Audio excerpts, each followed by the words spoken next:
Linda, welcome. I'm so thrilled to talk to you today. For everyone, Linda Thomas is our Dean of the Graduate School here at JMU. She is a storyteller, strategist, a lifelong learner whose journey spans engineering, the U.S. Navy, law, academia, and motherhood, which may be the most demanding leadership position of them all, right? You have a bachelor's and master's degree from the University of Florida, both in civil engineering, a law degree from the University of Miami, your PhD from Georgia Tech in architecture and building construction. And you attended the Institute for Management and Leadership in Education at Harvard. You love school, Linda. I do. Guilty. You've spent the last 7 years here at JMU, first coming to us through our ISAT program, yes, and now the last 4 years as Dean of the Graduate School. I am a proud graduate of our graduate school. Great. So I was very interested to talk to you today. So welcome to the Women for Madison Summit. You're speaking in a little while. Can you just tell me what you're speaking about and what you hope our audience gains from your speech? Well, this is, I start with a confession. I do not like speaking about myself. I have mastered the art of not taking things personally because of my career and just growing up as the daughter of an immigrant. And so it is difficult for me to talk about myself. But Women for Madison is an amazing group, and Candy and her team have grown it into what it is, and it's one of the premier events on campus, and so I couldn't say no. So I'm actually just talking about my journey, my family, and in retrospect, what I learned to hopefully help someone else who might feel like they can't do something. So that's pretty much my message. Interesting. What, like looking back at your own life, like, and again, incorporating that into your message today, like what are some of your life lessons that you've learned? The biggest thing is the world is a lot more complex than people think. If you look at television or even listen to career coaches, they pretty much say, set a plan and go for it, but life happens. And my hope is for everyone to understand that even a crooked path, that's your path. And adversity, obstacles, you can actually use them to build resiliency. And the more you do and overcome, the stronger you get, and the more you're apt to do in the future as far as anything that you might think is difficult or someone tells you you can't do. And so that's pretty much my message. And I did not know that until I looked back. Oh, interesting. Because, I ran into obstacles, some I didn't even know existed, and it was good that I didn't know. Yeah. So, for example, I did not know that women could not be engineers. Yeah. It was, I was a high school student, and some women from Howard University came to my chemistry class, told us about engineering, and I assumed they were talking to us because, oh, by the way, I went to an all-girls school. So that was, we were the audience, right? And so I proudly announced to my parents that's what I wanted to be, and they were like, good, go for it. Not until the first day of school did I realize, I'm the only girl in class. Really? Right. It did not occur to me. Yeah. It's a double-edged sword. I can get very focused, and when I'm focused, I block everything else out. Yes. So it dawned on me when I was in freshman year at a university that I transferred from, not University of Florida, in the engineering building, and realized there were no women bathrooms. And the building was an older building, 5 floors, but we only had classrooms on the first floor, but there was a 5th floor, and that's where I found out that the administrative staff lived, and that was the only women's bathroom in the building. Wow. And so I was really in good shape. Yeah. By the time Yeah. I left there, because I had to sort of trek up to the 5th floor every time I Yeah. needed to go to the bathroom. And it still, to me, it just seemed, this is stupid, but I didn't think anything else about it. And then subsequently, the adventures I've had in life were self-selected things that were difficult, because I wanted to push myself to see what I could do. Yeah, yeah. It's interesting earlier when you were talking about like resiliency or being, things happen, but the kind of choices you made, civil engineering or working in the military, like those are fairly structured. Yes. And sciencey and, I like structure. Yeah. I love structure. So then what is your maybe, advice to the young people that you work with in graduate school? Like there is a structure there, but you do face adversity, you do face ups and downs, and people probably in graduate school especially come in and out. Yes. Yeah. But they finish their first degree. So, and that's why That's true. employers love to hire college graduates, because they can deal with bureaucracy. Being told no, standing in a line, Yes, not being in the right yes. place, and policies that you should have read and you didn't know existed. Yes. And so yes. those are all sort of small obstacles that actually build resiliency. And so I find pretty much all of my graduate students are resilient in some way, and my job is to remind them that they're enough, they're whole human beings, Yes. they can do it. And that's another message. In my keynote is, it's not that, I think the title is Becoming Whole, it ends with Becoming Whole. And that's really a misnomer. We're already whole. Yes. We just need to be reminded of that. Right. And the mind We're already enough. the mind is one of the strongest things on earth. And if you can sort of reframe your understanding of something, you can do anything. So going back to being a woman, you reframed, it sounds like, Right. An all-male. You've had great success in all-male dominated fields. Yes. What are some things you attribute that success to? Definitely my mother. So my mother's an immigrant from Central America. And when I was older, I learned about family history and found out that her mother was an immigrant from Jamaica. So being the daughter of an immigrant who's the daughter of an immigrant, resilience is built in, expectations are built in, and support. Truly, I think my grandfather and my father were the first men feminists that I ever ran into, because they believe, my grandfather especially, who had my mother, and had 2 boys but really wanted a girl, because and she was born 1931, he felt the oddest thing in the world, that girls can do anything men can do, given the right circumstances and enough time and the information to succeed. And so, And a good bathroom. and a good bathroom that you can attack. So she, she came to the United States and went to Marquette University and majored in math in the 50s. This is your mother? How fabulous. And so the only reason she met my father is because he followed her all around campus. And she's like, I really don't have time for this. I am doing this. And is the strongest person I know. Wow, what a role model. Yes, definitely. It still is. 94. Still going strong. Well, I love that. Yes. Great skin. Yeah. Right?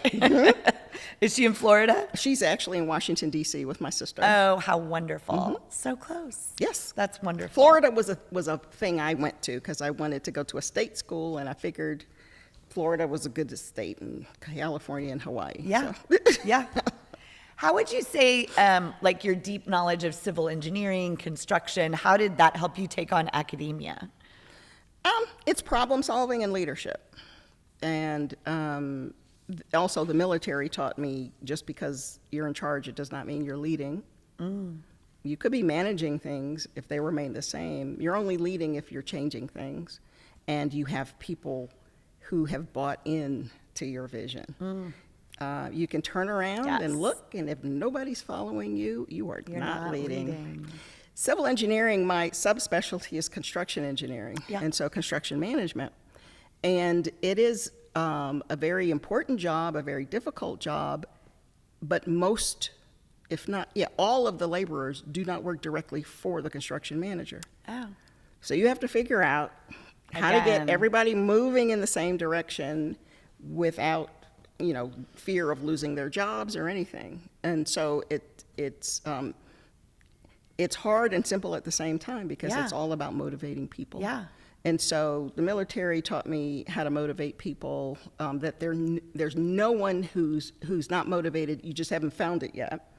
And engineering taught me problem solving, never give up, and motivating people. And all of that came together, and which is why I fell in love with academia, because faculty are extremely smart people, and they're probably differently motivated. Yeah. And so the challenge and the task is to take the time and to get to know your faculty, your graduate students, and everyone to find out what is their motivates them. motivation. And because the whole point is you want them to get to their definition of success, not my definition of success, Right. but the student's definition of success. So if your definition of Mm-hmm. a leader then is somebody who's motivating through vision, like their Through a vision, vision, exactly. right? Like I have to get all these people to get on track Growing with in this- my vision. right. So tell me, what is your vision for the JMU Graduate School?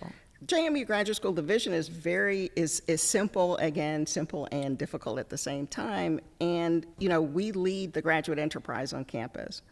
And so our hope is to transform the lives of graduate students, to inspire faculty, those that teach the graduate students, and to help develop staff so that they can see where they fit in. And literally, that's it. So my job is to create the environment to get everyone working in the same direction to do those things. Graduate education transformed my life because I went to college because my parents told me to. Yeah. I went to graduate school because I wanted Yours. to. And that was the first time that I thought of myself as a scholar. Yeah. Because That's as so you know, interesting. Same. in graduate school, Same. it's different than undergraduate school. So different. It's all It's like on a you. job. Right. And it's and your faculty, they want to hear what you think. Yes. And you learn to think about your thinking.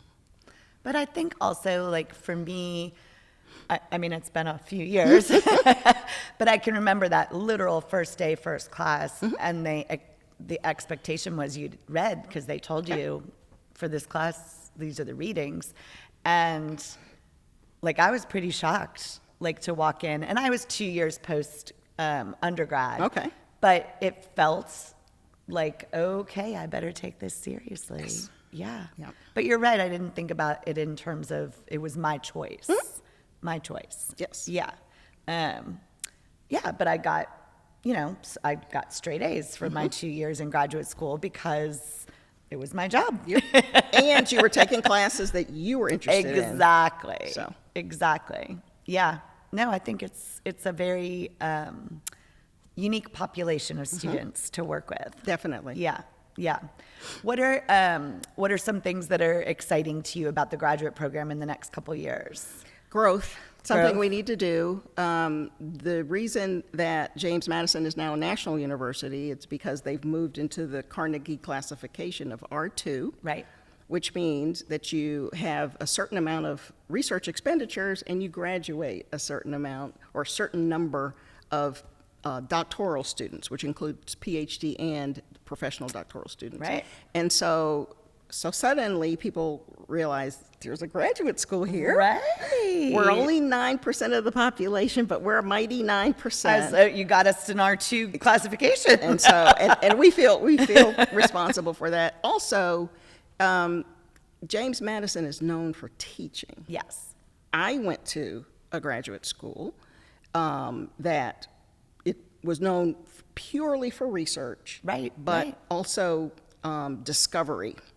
And being a graduate student at a place that prides itself on having excellent teachers is very unique. Interesting. And the teacher-scholar model that we have here, professors they won't give an inch on that. You cannot get tenure unless if you're an excellent teacher.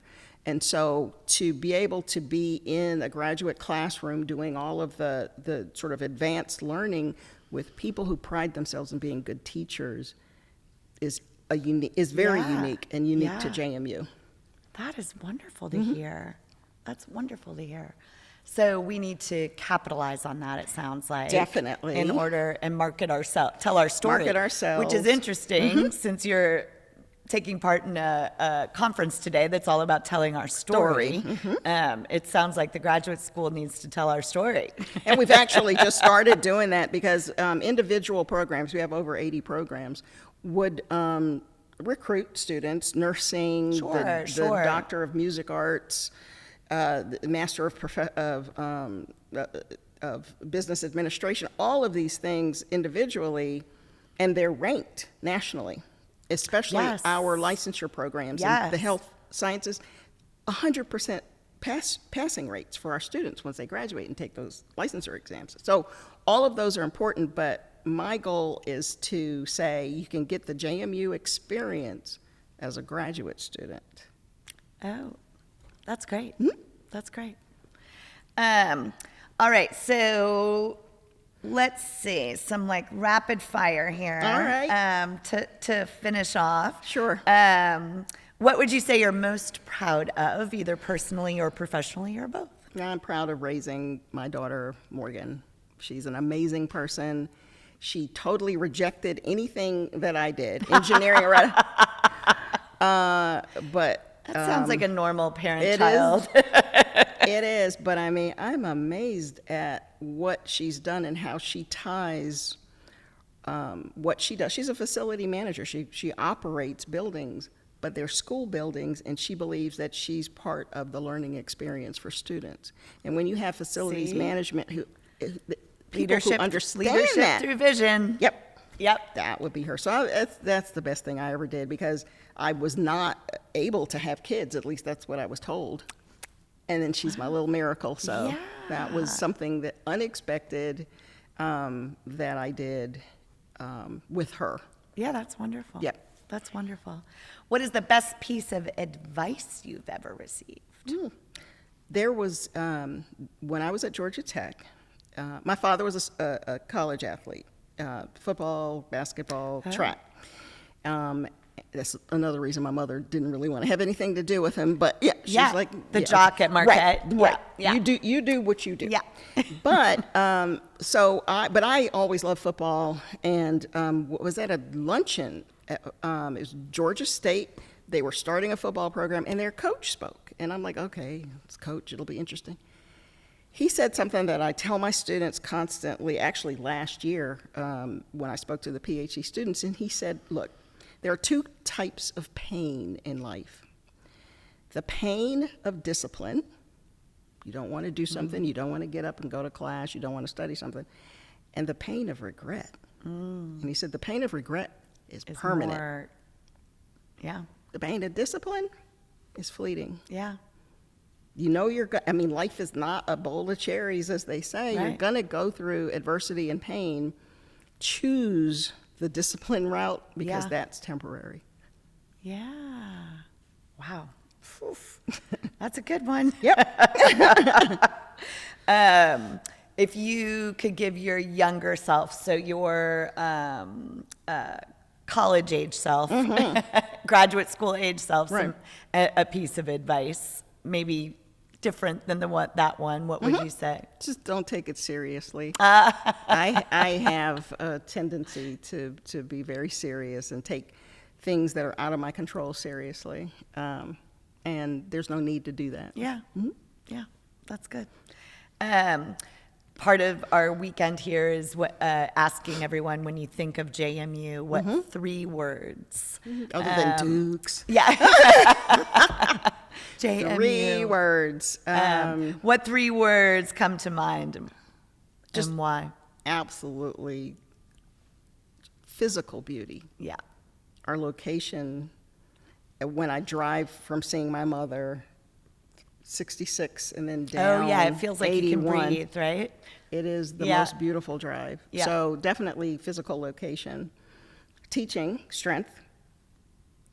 Having gone to mostly engineering schools, the care that teachers take here. So the faculty is extremely important. And I'd probably say happy students. Yeah. Again, going to engineering school and students just sort of serious all the time, just like me, Yeah. seeing that students can learn something and get a great college experience at the same time and have a massive network of alumni who come back and and help. Yeah. That's very, very special. So, beauty, teaching, and happiness. Yes. I think that's great. Thank you so much for your time. It's been a pleasure getting to know you. Thank you very much. Yeah. Good? How long did we go?